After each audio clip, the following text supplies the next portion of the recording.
You're now watching a clip from the Inspired by show. You can watch the full episode on our YouTube channel or listen on iTunes, Spotify, or wherever you get your podcasts. So make sure to head over there, leave us a 5-star rating if you enjoyed it, and follow the show.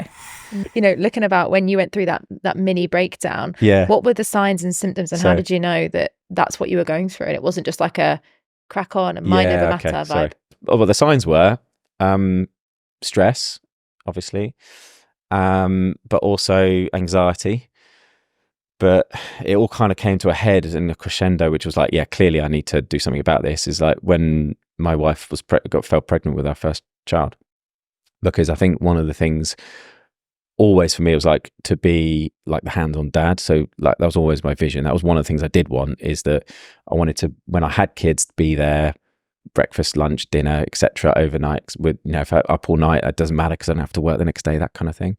So I really wanted to be hands-on. And I think that's driven probably by the fact that when I was younger, my dad worked a lot. So he was away quite a lot. Not away, but he would like leave early and come back late and stuff. So I think that's probably what's led to that desire in me. And so when my wife fell pregnant, I felt more pressure because I was like, I need to, you know, I've got 9 months basically to get this stuff in place. And then I remember going for a walk with my wife, and, you know, she sort of knows me, obviously, and she was like, what's going on? And I just kind of broke down in tears, and, you know, grown man crying. And obviously the ego gets in the way, and you're obviously really proud and you don't like to admit that. Basically, you know, over the years, that even though I'd been successful at a certain point, and I managed to convince her to make a move, and that going full time with property was the right thing, etc., etc. It was all okay. She trusted me, but then actually, after I went into property full time, the following 2 years, I probably lost about 100 grand in bad decision making, bad schemes, like, you know, training schemes, rabbit holes, etc. Starting a business without any kind of business experience or knowledge or kind of savvy, fueled by my ego, pretty much. And so it all came to it came obvious that it was not working pretty much when I had that little breakdown. And then it was like, okay, I've got two options: take the responsibility, make a change, and then start again type of thing, or kind of grow again, or just carry on doing what I was doing, which was not very sustainable, right? So that was when it became obvious that I needed to do something about it, change something. So. And how was Lauren, you know, going through this? Because obviously she's pregnant, she's believed and trusted in you, and now you've opened up, you know. How did you go through that journey together?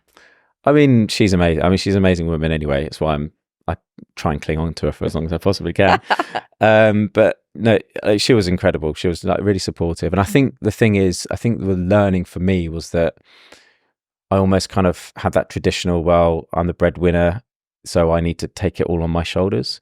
And it was only really when, you know, Lauren recognizing the pressures that I was putting on myself, she sort of said, well, let's share it, right? And I think, you know, we talk about mentors a lot. You know, you have mentors, you know, I've mentored you, you've mentored me, etc.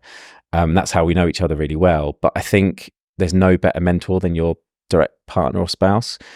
And it was actually at that time when I almost was like, yeah, she's obviously my wife, but I think she's also now my biggest mentor, because, and vice versa, because actually the more you share, the more you get feedback and the better you communication, right?